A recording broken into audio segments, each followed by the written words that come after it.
can I say from what I've learnt today? What I've learnt today is doing a barrel change,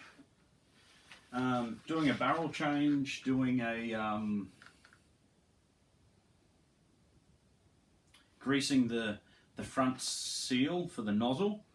That's not very hard. Changing the spring isn't very hard at all. Diving into the motor to change the O-ring or the seal for the piston head, that's fully involved. You've got to basically pull the gearbox completely apart to do that. So that was a bigger job than I intended, than I thought. I don't know what I was thinking. I thought that I was able to pull the spring out and the piston would come out, and I could change the seal that way. That wasn't the case. I had to strip the whole blaster down, which proved to be a little bit of a job because I didn't know how it came apart, and I had to figure everything out as I went. I had to try and look up some YouTube vids, and there's none really about doing any mods on these things. So that's why I'm doing these videos, because there's not many about them. So to pull it apart, basically, that's the main screw that does everything, okay? So you take that screw out, you take that screw out, you can then just remove the whole front off, okay? So you unscrew that, that's a Allen key, unscrew that, and that acts as a pin as well, so you punch that screw all the way out, or the pin out, and then you can actually slide the whole upper receiver off. Then you need to take the whole stock off, and this is a fake buffer tube, so if you know what a real AR is, this is fake. This is all just one piece buffer tube. The castle nut's actually part of the plastic buffer tube. It's all pretend. So you take the rear stock off. Down the center there's a screw with like a funny shaped sort of washer. You take that out, then you can slide the whole buffer tube off. Then what happens? Then you have to take the pistol grip off. So there's two screws here. You take those two screws off, the cap comes out. Then you've got the motor. The motor has got wires connected to it, but they're just like push-on little clips. So you just use a flathead screwdriver, lift those two wires off. Then once you've done that, you can grab the motor and you can pull the motor out. Sit the motor down. Underneath the motor, there's two more screws that retain the actual pistol grip itself to the gearbox. And you take those two screws out, then the pistol grip will want to come away.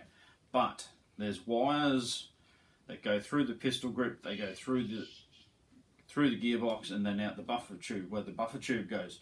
So they're actually a pain in the ass, and they've got connections on there, and they wouldn't fit through the little holes that are in the pistol grip. So I didn't want to do any cutting and soldering, etc., etc. So I left the wires intact, but it just meant that while I was doing everything, there was the gearbox out with wires connecting the handle, the lower receiver and the gearbox together, which meant trying to pick things up, learning how to understand how it all works, how it goes together, trying to fit it all together. That was a pain in the ass, you know.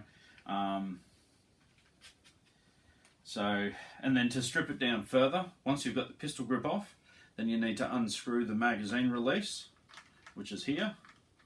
You unscrew that, then that comes out this side. This little tab here, this is only held in by the actual friction of the receiver. So once the top receiver part comes out, you can actually lift this little part. It's not connected to anything. You can actually just lift that up. That's just there for looks. So that can come off. Then you need to take the rear action screw out, or that goes through the lower, that holds the gearbox in place. That needs to come out. And I found that it was actually hard. There's probably a certain way that the fire selector lever is meant to be that actually doesn't. Oh, there's also a pin this pin here, that also holds the gearbox into the receiver, so that pin needs to be pushed out. So I'll just use a little punch. It's actually a metal pin. I thought it was plastic, but it's metal. That needs to come out. And the selector, fire selector lever, that actually stays in place. That doesn't come out, so don't be fooled of that. The thing is, it was very hard, and I didn't know whether I was going to break anything or not, but I slowly just kept prying at it, kept going, and eventually the gearbox came out. So it was daunting because I didn't know what to do. There's no clear-cut videos on. I ended up watching some that were Cyma airsoft, different but same. They were V2 gearboxes, alloy gearboxes. They were still different. The whole side didn't come apart like this one did. It came apart. I could see what was going on, but it was still different. The nozzles were different and things like that. So the piston cylinder head was different. It protruded further, and the nozzles were longer and things like that. The return lever, or the anti-reverse lever thing, they were different, but I could work it out. I ended up with an extra part that I don't know where this orange thing, I don't know where that came from. It went back in without it. It seems to be shooting fine. So, you know, I might do another video eventually at some stage on how to, but if you're a newbie, or you're not really, because this ended up taking me 5 hours, way longer than I expected. On that note though, I was interrupted. I had a missus that wanted me to watch movies, and I was the biggest arsehole in the world because I didn't want to spend time with her, and blah blah blah. I had mates come over who's buying a motorbike, other mates ringing me constantly. Someone just rang me before, you know. So I was feeling a bit frustrated, and you know, then I had to have dinner. There was lots of things that stopped it. Then my dog stole a family block of chocolate, and you know, so everyone was carrying on.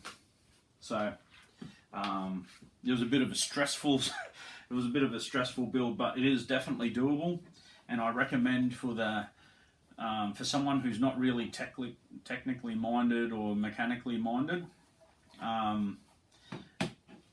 Maybe you don't want to go right into the gearbox. I don't recommend that. And to be honest, the factory seal, I tested it.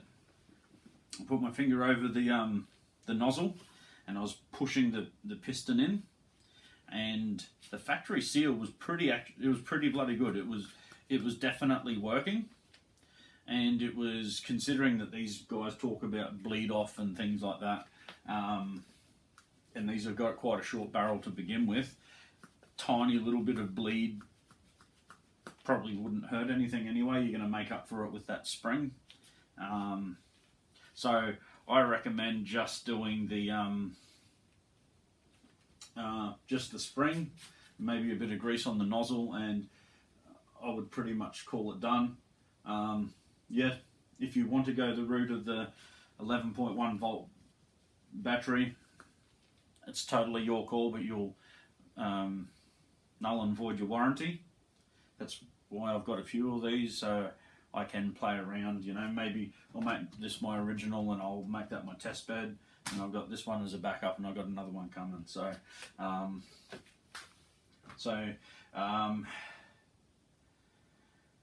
got a hop-up coming in the mail. I don't have it yet, but I'll put the hop-up on there, and we'll see if we can tune it for some accuracy to get some longer hits.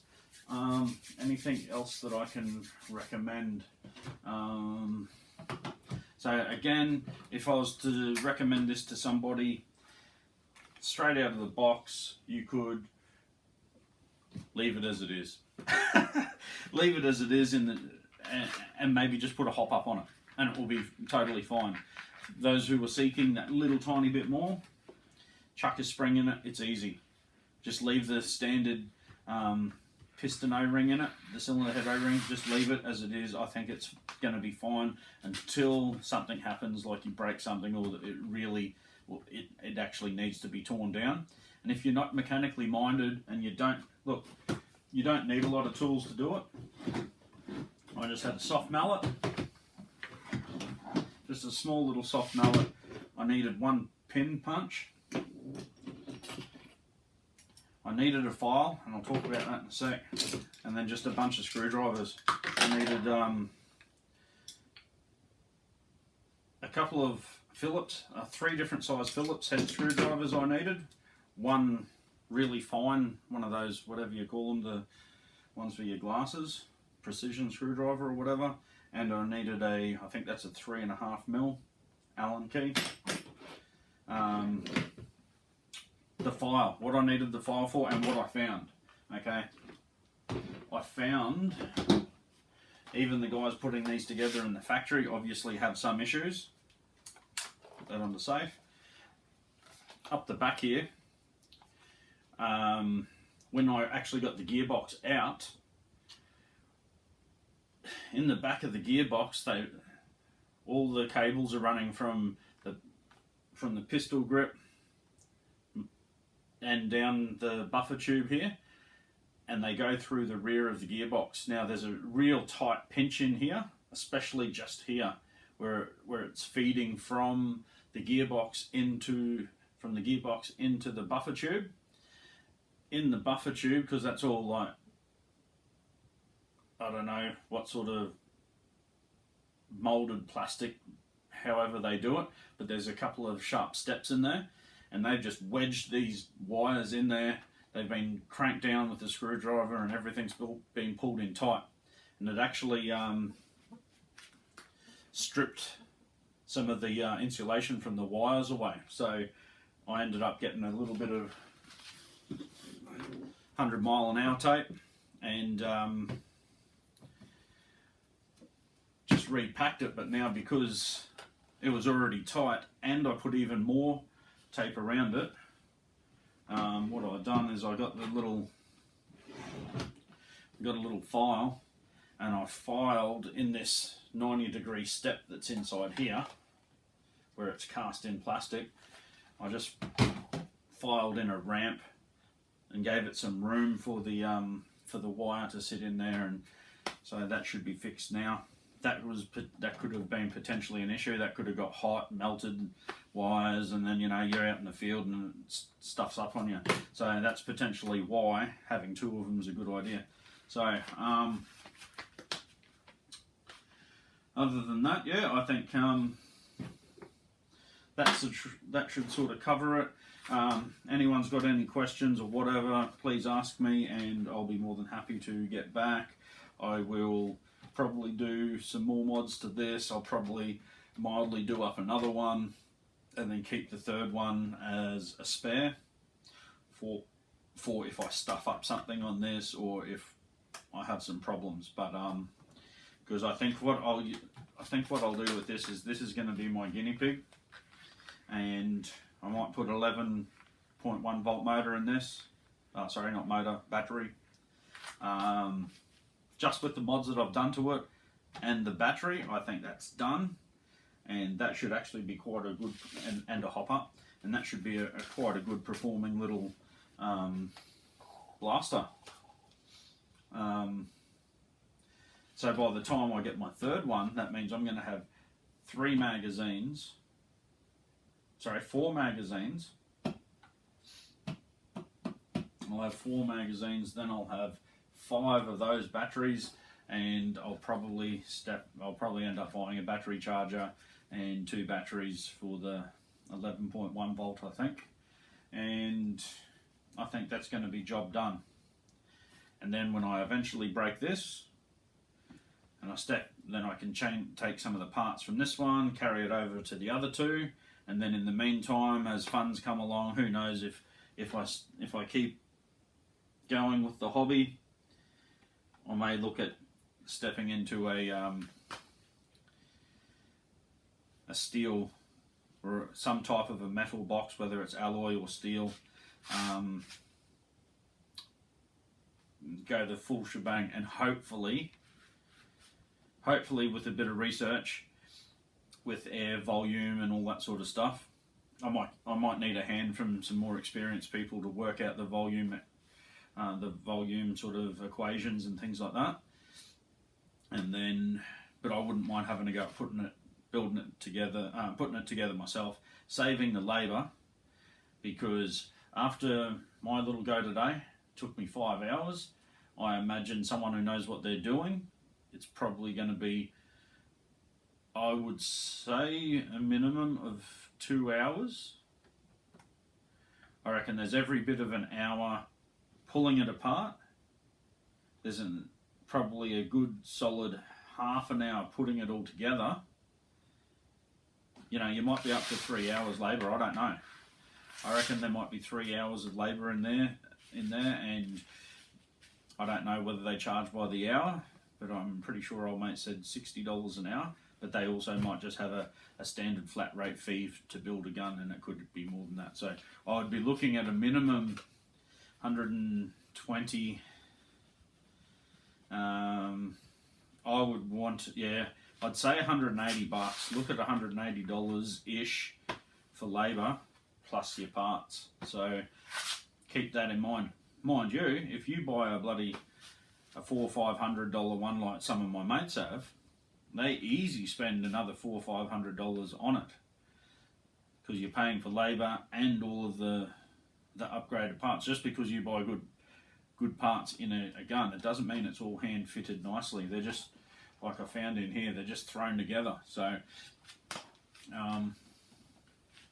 batteries just went out on my spare light there. So yeah, you know, this is exactly why I went this route, because I didn't want to go and dump $500 onto a blaster and then end up buying spare magazines, hop-ups and everything else. By the time I buy a couple of spare magazines, battery chargers, 11 volt batteries, because they're all going to pretty much come with, or most of them are going to, until a certain price point, are going to come with 7.4 volt. Maybe your higher end, like your $455, $600 ones, they might start coming with 11.1 volt. But you're still going to get the basic chargers. I think when you're starting to spend that sort of money, the rest of your kit's going to come up. You've got goggles to go with that, you've got your gel ball holders, you've got your gel ball, you're going to need some magazine pouches or something. You're going to need, most people are going to want some sort of army-ish tactical camo sort of clothing. You'll probably end up getting a gun bag or something to keep these in, because these aren't allowed to be seen, because people have heart attacks and things like that, because they're full-on ultra machine guns and stuff. Anyway guys, thanks very much. Dragging on now. I'm just keen, so I made 3 videos today about it, and yeah, I might see some of you guys from Brizzy on some of the fields, and yeah,